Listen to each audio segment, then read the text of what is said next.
Youth Tour. I'm Mallory Wofsig, Youth Tour Director and Manager of Cooperative Outreach for Kentucky Electric Cooperatives, the statewide association supporting all 26 co-ops in Kentucky, operating in 117 of the Commonwealth's 120 counties. Co-ops are democratic institutions. Not only do they belong to the people they serve, co-ops are also led by fellow consumer members who are democratically elected to represent consumer interests on co-op boards. Because Kentucky's electric cooperatives believe in and support civic engagement, co-ops sponsor the Frankfort and Washington Youth Tours, selecting rising young leaders like yourselves to gain a personal understanding of American history, civic engagement, and their role as citizens and members of electric cooperatives. Since 1972, co-ops have sponsored more than 1,600 Kentucky high school students in the Washington Youth Tour and thousands more here in Frankfort. Kentucky's electric cooperatives are proud to invest in you, our future leaders. 8 years ago, Kentucky co-ops joined our fellow electric cooperatives across America, launching Co-ops Vote, a nonpartisan effort to boost voter turnout in areas served by rural electric cooperatives. As high school juniors, most of you are not old enough to vote in this year's election, but as rising leaders in your local communities, you still play an important role. Young people are often underrepresented in the political process. By encouraging voting in your hometowns, your concerns and priorities will be heard by elected officials, and your generation's needs will be addressed. When you vote, you shape the future you want to see, whether it's policies on education, healthcare, or affordable and reliable energy. Your vote can influence the direction our society takes. We are so thankful for the efforts here in Frankfort to encourage voting and faith in the election system, but we have work to do and we need your help. For the 10th month in a row, voter registration increased in January. However, a review of the State Board of Elections data in the last 10 presidential elections shows Kentucky's voter turnout has yet to rebound since a deep decline in voter participation 28 years ago. We are counting on the students in this room to register as soon as you are eligible and demonstrate leadership back at home.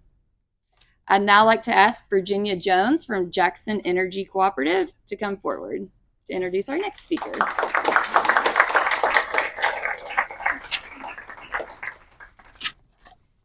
Thank you, and thanks to my co-op and all the electric cooperatives across the Commonwealth who are investing in Kentucky's young people through the Frankfort Youth Tour. It is my honor to introduce Kentucky Secretary of State Michael G. Adams. A native of Paducah, Secretary Adams attended McCracken County Public Schools and was the first in his family to get a bachelor's degree. After graduating from the University of Louisville, he attended Harvard Law School on low-income aid. Returning to Kentucky, Secretary Adams served as a Deputy General Counsel to Governor Ernie Fletcher. Before moving to Washington to accept an appointment as counsel to the U.S. Deputy Attorney General in the second Bush administration, in 2007, Secretary Adams began full-time private practice in election law. He has represented several national political committees, numerous national political figures, and statewide campaign efforts in all 50 states. Inaugurated as Secretary of State on January 6, 2020, Secretary Adams first pushed his signature legislative issue through the General Assembly, Kentucky's first photo ID to vote law. He then pivoted to saving the primary and general elections from the problems that troubled other states during the COVID-19 pandemic. In 2021, Secretary Adams presented state legislators with the most ambitious election reform plan since 1891, and the bill passed both chambers with near unanimous support. In short, his work makes it easy to vote and hard to cheat. In November, Secretary Adams was reelected to serve a second term. He and his wife, Christina, are proud parents of their daughter, Lucia. We are excited for him to help us launch 2024 Co-ops Vote. Please welcome Secretary Michael Adams.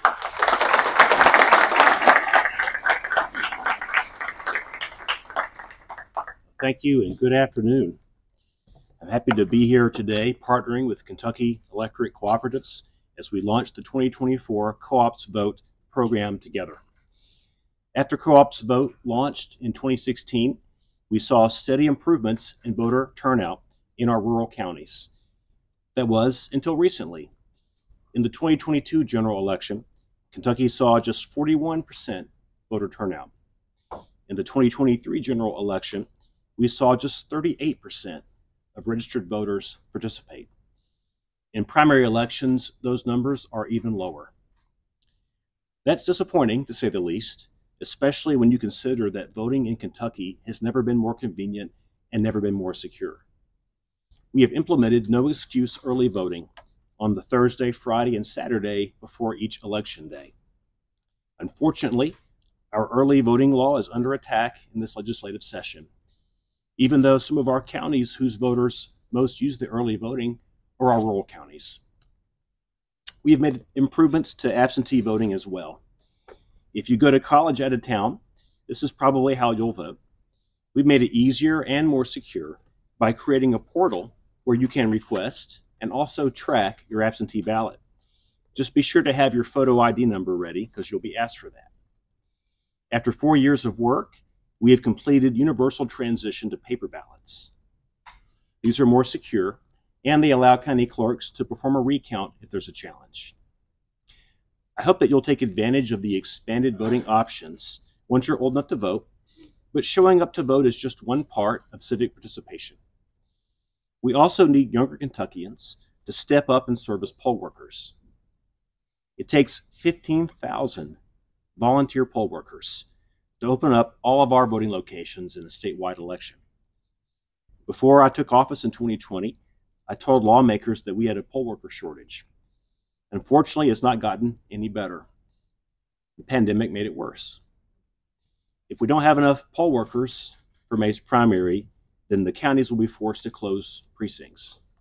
This would have the biggest impact on our rural communities. That's why I'm asking everyone today, when you're old enough, consider signing up to be a poll worker. We've made it easier than before to be a poll worker by removing the partisan barrier. Now, registered independents can also serve as poll workers alongside Democrats and Republicans. Independents are the fastest growing voter bloc in Kentucky, especially among our younger voters.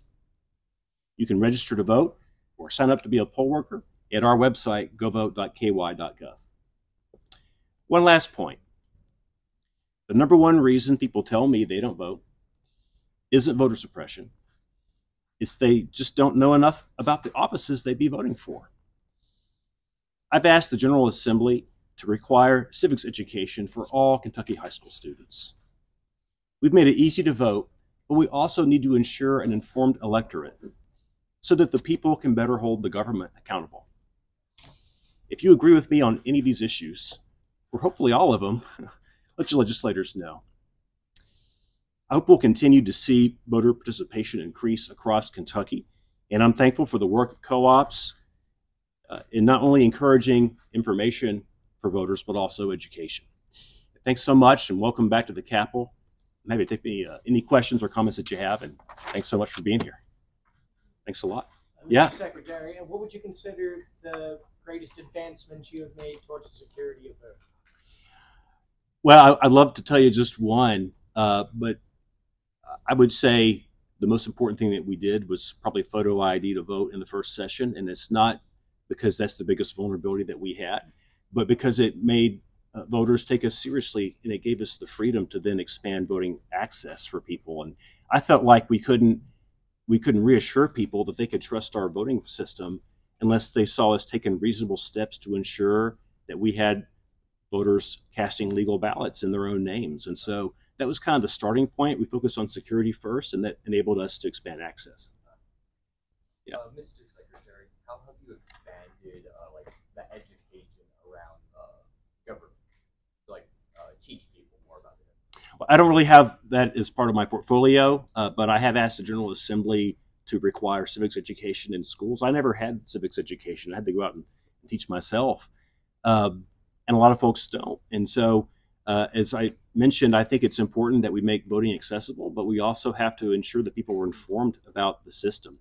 Our office just conducted a civic health assessment. We released the results last month. They're on our website, sos.ky.gov. And we found some good news and some bad news. I'll start with the bad news. Only half of Kentuckians can even tell you that there are 3 branches of government. 40% can't even tell you the name of one branch of government.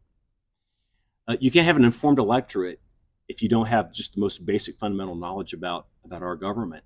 If you go back and look, and we did in our report, if you go back and look at the history of education in Kentucky, and specifically the rationale for public education in Kentucky back in the 1800s, the rationale wasn't to help people go get jobs. People worked on the farm. They already had jobs.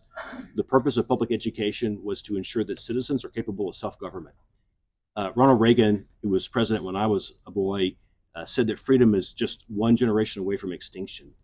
And I think that's true of democracy as well. I think that we have to prepare each generation after us in the most basic knowledge.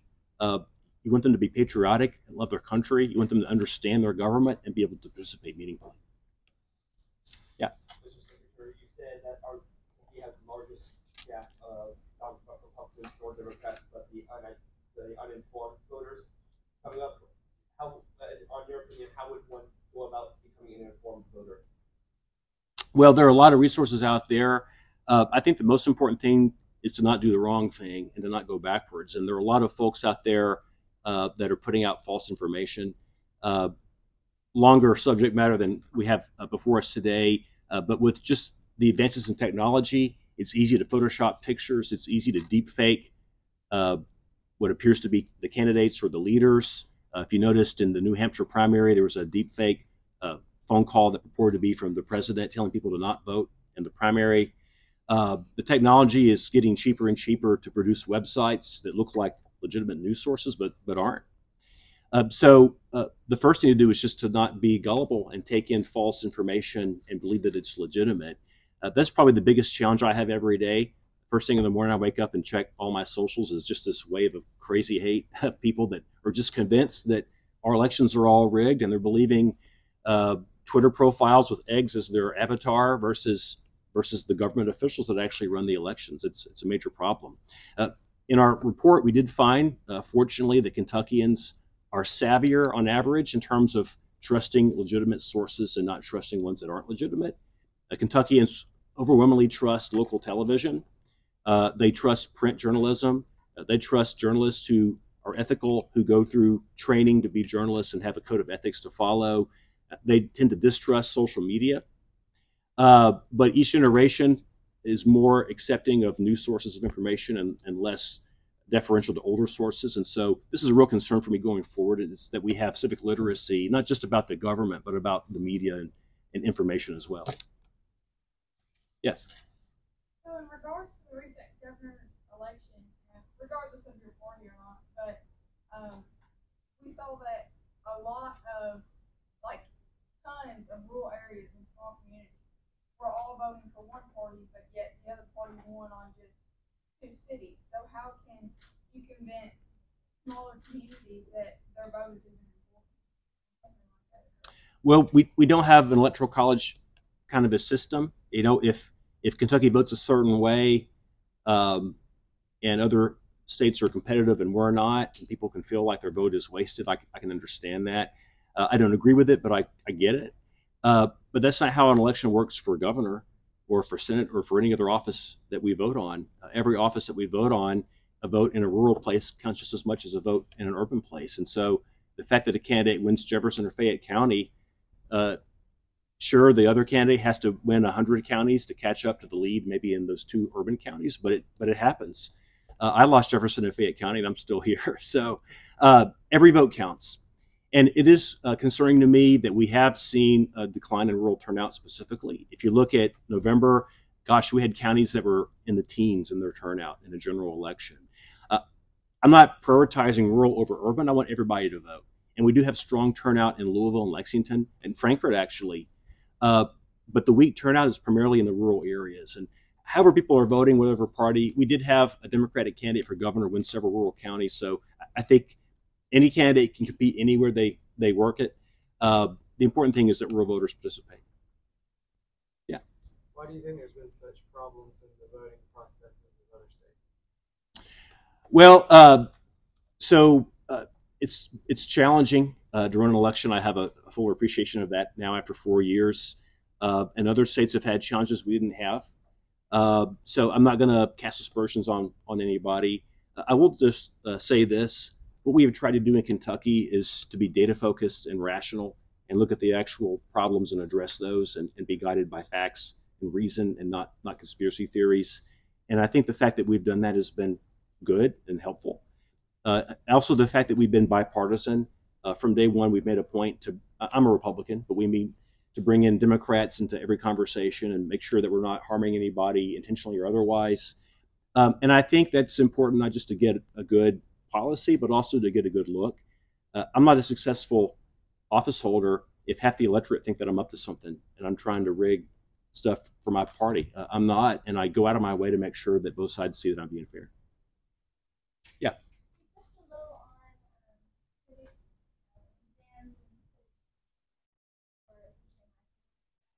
Or knowledge on offices, but is there any way on how to inform future voters or current voters about the people who are running?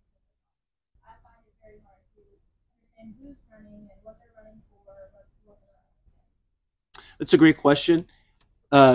We actually proactively on our website, we invite every candidate who files with us to run for office to provide information, and we'll put it on our website.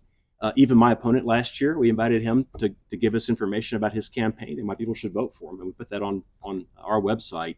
Not every candidate has the resources to go on television and all that stuff. I think it's important that everyone have some type of platform to get just the most basic information out, and so we've done that. We encourage every candidate from the top to the bottom of the ballot to give that to us, and we put it up there free of charge. What would you say inspired you to create the change that you have? I'd say the biggest thing is when I voted for president in 2016, I had to wait in line for 3.5 hours to vote. And I'm the kind of stubborn person that will do that because I'm going to vote. But several people behind me just pulled their hair and said, forget it, and turned around and walked off. And that really troubled me. It's troubled me for 8 years. And I decided that if I were ever in this position, I'd do something about it. And so it's unfortunate that it's a negative situation that inspired me, but it really did, and I think it's made a difference in time. Thanks. Yeah. Mr. Secretary, can you expand on how we can help the polls a bit more? Sure. So how many of you are registered to vote right now? Anybody? Okay. All right. We have a few back there. So here's some good news. If you're turning 18 this year, specifically if you're turning 18 by election day in November, then you can register right now. I'll pull my phone out and I'll register you right now. You can vote when you're 17. You can be a poll worker when you're 17 if you're going to turn 18 by the date of the election. Do we have any people that are turning 18 before November? Okay, we got a few. Well, don't leave until we get you registered. You can do it on our website on your phone, govote.ky.gov. But we got the law changed to let any voter be a poll worker. So you can be 17, you can be a poll worker. You can be an independent. 55% of the independents, who by the way are 10% of our electorate, they're the fastest growing voter bloc in our state. When I took office 4 years ago, it was 7.5%. It's already gone up by 33% in 4 years. That's pretty rapid growth. I think in my lifetime and in your voting lifetime as well, independents will be the plurality in Kentucky. I see a lot of so I've got a daughter your age, so I see this up front and personal. Folks your age don't have the same sort of deference to institutions that my generation had and my parents' and grandparents' generations had. And so they're less likely to join associations, to join parties in particular. And it's really important, I think, for those of us who run for office to not forget that you got 10% of the voters who aren't on your side or the other side. They're up for grabs. My hope is that more candidates will pay attention to the independents and court them and listen to them and not just focus on their base and beating the other side. But if you want to be a poll worker and you qualify, as I said earlier, we'll take you. And if you have to wait a year, we'll take you next year. Yeah. Mr. Secretary, what would you consider to be the next step in making the vote more secure and making people trust it a little bit more?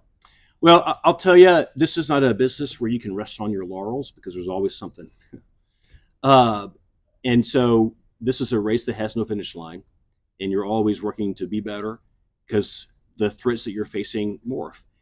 Just this morning, in this building, actually maybe in this room, a state Senate committee that handles elections passed a bill to stop deepfakes in politics. There's a bill that will be heard tomorrow, also in this building, by the House Elections Committee that will provide a fresh round of additional funding to the counties to help them open more locations. And so there's little things here and there. There's no one magic wand or a switch you can pull to fix everything. It's about being vigilant and trying to find a little more money here and a little better rule there. Thank you. Oh, I'm in the round today. Yeah. You seem like a person that's very adamant about something. Whenever they set their mind to something, go after it. How do you stay locked in on one thing? Because you gotta have a ton of things. Well, the nice thing about this job is it's kind of seasonal, and this is the time of year when the legislature's here, and 99% of my energy goes on dealing with the legislature, trying to get good bills passed, trying to stop bad bills from being passed, getting our budget all worked out. And so there's not a ton of election prep that happens right now. So I'm able to kind of just focus on the legislature. And then as soon as they break in April, we got a primary a month later. And we got to get ready for that primary. And then we get a little bit of a break in the summer. And then there's another election that's twice as big as the primary, twice the turnout as the primary. And then in November, we all gasp for breath and we get ready for the session that starts in January. So there's a seasonal aspect to it that I think it makes my job a little bit easier. Oh, okay. Why do you think there has been such a low voter turnout in Kentucky in recent years? Well, there's no one answer to your question, but I'll tell you what I think are a few factors. The question was, why is the turnout so low? One specific answer to your question is the reason I think the turnout is lower now in rural areas than in urban areas. It used to be kind of the same. And now you see urban areas doing pretty well and the rural areas in decline. And my belief is that it's because of the decline of rural newspapers, rural journalism. We've had a lot of newspapers go under, dailies, weeklies, local papers that covered local news, and they're really challenged to keep up the circulation, to have enough people reading and to pay their bills. The nature of advertising has changed. Craigslist kind of helped start the process of challenges to newspapers. I read several newspapers a day because that's just kind of how I was brought up, but my daughter doesn't read the newspaper. If she does, she'll read it on her phone maybe and pick an article or two, but to read a curated newspaper, there's a lot of stuff in there that maybe you wouldn't go looking for. But there might be an article about what your local government's doing, or there might be an article about the local election for some office. And so I think the biggest factor is the decline of that type of journalism.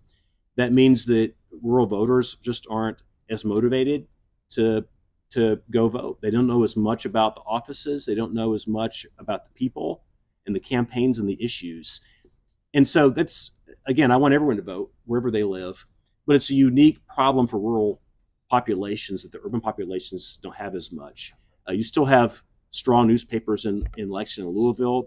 Their circulation's down too, but not like what you see with papers going under in the rural areas. So it's a big challenge. Thanks for the question. I think we have time for one more question. Is that okay? Yeah.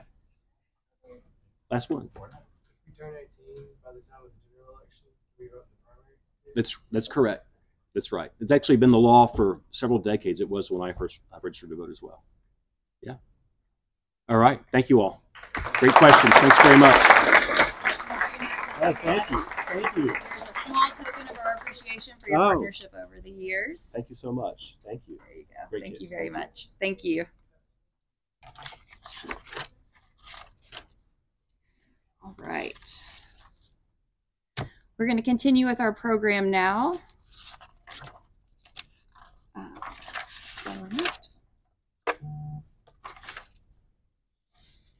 All right. You can connect with elected leaders and candidates and stay informed on issues facing rural Kentucky on Rural Power KY. The banner's not in here. So that is our grassroots website. So you're asking where you can find information about local candidates that are running or issues that are affecting your local co-op. Check out ruralpowerky.com. That's where you can find some information. That is a credible website. So I know that was several people's question today. So I'm going to say it one more time, ruralpowerky.com. That is our grassroots portal that connects you to Co-op Votes resources. Civic engagement is essential for the functioning of our democracy. When citizens actively participate in civic activities such as voting, community organizing, and advocacy, they contribute to the democratic process by voicing their opinions, holding elected officials accountable, and influencing policy decisions. Sitting in this room at the Co-op's Vote launch 1 year ago, Sophia Stover, now a senior at Central Hardin High School, was inspired by Secretary Adams and the Co-op's Vote message. Sophia, a member of Nolan RECC, got involved. She shadowed Hardin County Clerk Brian Smith during the primary election and co-hosted a voter registration drive on National Voter Registration Day, launching the first county-level Co-op's Vote program. Across the country, 130,000 people registered to vote or updated their registration on National Voter Registration Day in 2023. Here to share their experience as Co-op's Vote ambassadors, please welcome Sophia Stover and Hardin County Clerk Brian Smith.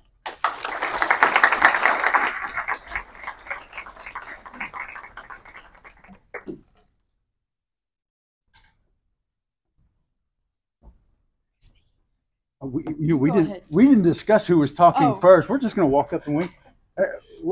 I'll say a quick thing, and I want them to hear from you because you really did some really cool, awesome stuff. I'm Brian D. Smith. I'm the Hardin County Clerk. I am 14 months into a brand new job.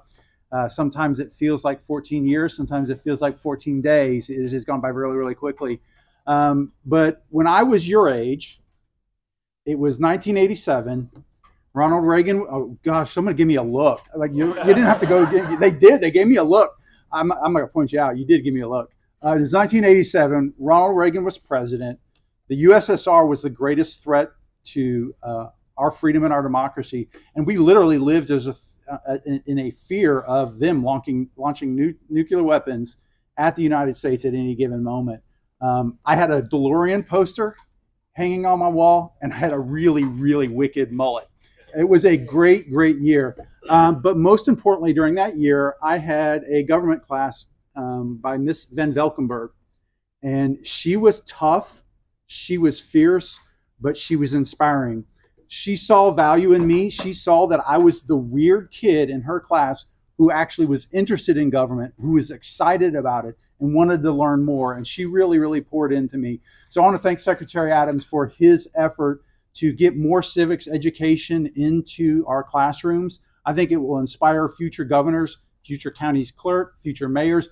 We need you all as leaders, and we need you as voters and poll workers. But I want Sophia to tell her story. I'm glad we got connected. I had seen this Co-op's Vote symbol pop up on I think it was Twitter back then. I reached out to my local rural electric co-op, and I said, let's connect. We both agree on the same mission. We want more people to vote.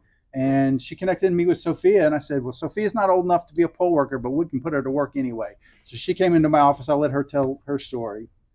All right. Got a little spiel. So many of y'all have seen me around today. I'm Sophia Stover, a senior at Central Hardin High School, and I'm also an alum of the 2023 Frankfort and Washington Youth Tours. I ended up participating in these wonderful opportunities because I am highly interested in civic engagement in government. So after last year, I was contacted by my co-op Nolan, that's Sarah, and my county clerk Brian, and Kentucky Electric Cooperatives Mallory, to be a part of the first countywide iteration of Co-op's Vote in Kentucky. Co-op's Vote is a nonpartisan effort to get more people in Kentucky involved at the polls and become more civically engaged. By becoming the youth ambassador, I've got to shadow my county clerk on election day and host a voter registration drive. And it hasn't stopped there.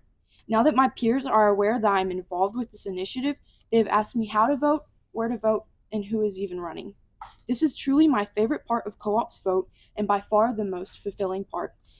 Encouraging others to have the same passion as myself and become more civically minded is going to truly leave a lasting effect on our Commonwealth. In fact, former President FDR said, "Nobody will ever deprive the American people of the right to vote, besides the American people themselves, and the only way they do this is by not voting. If you don't vote, you will never spark change in Kentucky and your local community. The Co-ops Vote initiative has wonderfully impacted my life, and I can't wait to see what it does in y'all's. Thank you.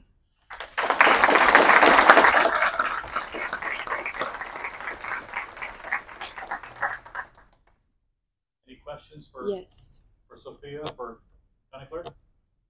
Can you describe more of your experiences you had working with the Co-ops Vote program? Yes, so originally I was contacted in April of last year just because I had been on the Frankfort Youth Tour and was getting ready to go on the Washington. And I think that's the biggest draw to these tours was I just love government. Like, not many people my age say that, but I absolutely love it. So I was contacted to become a part of Co-ops Vote, and then it kind of flourished from there. I sat down with the county clerk, kind of talked about like what I was interested in and my personal experience with government and voting, and that was just kind of the spark. So then I shadowed him on primary election day.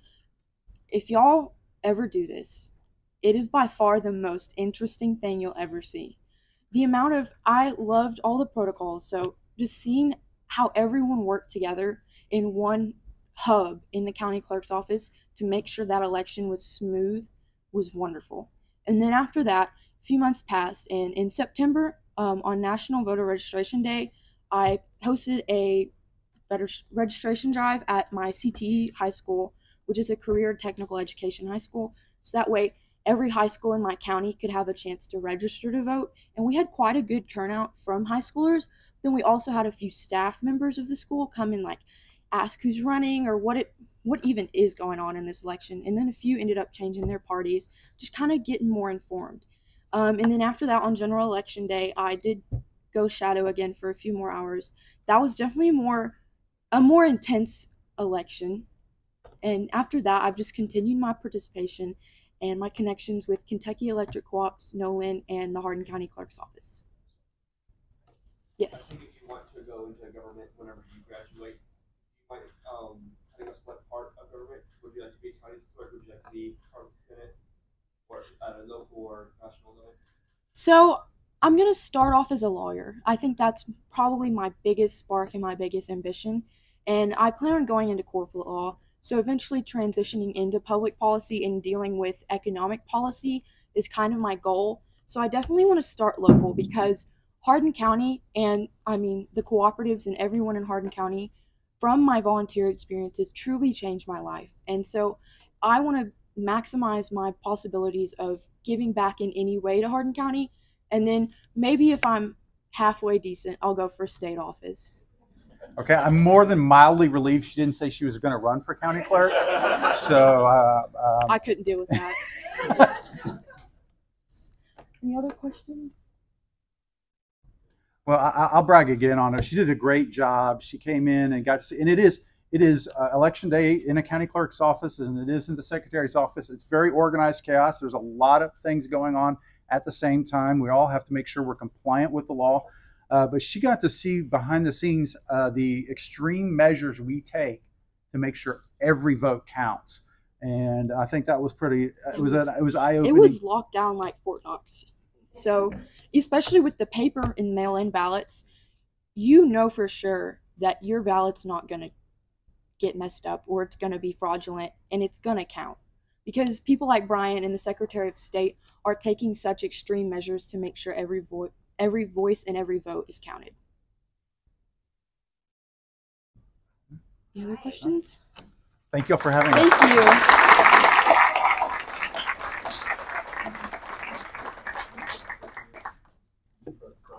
Actually, I think maybe right here is with the crowd. Oh, okay. Let me take your name that way.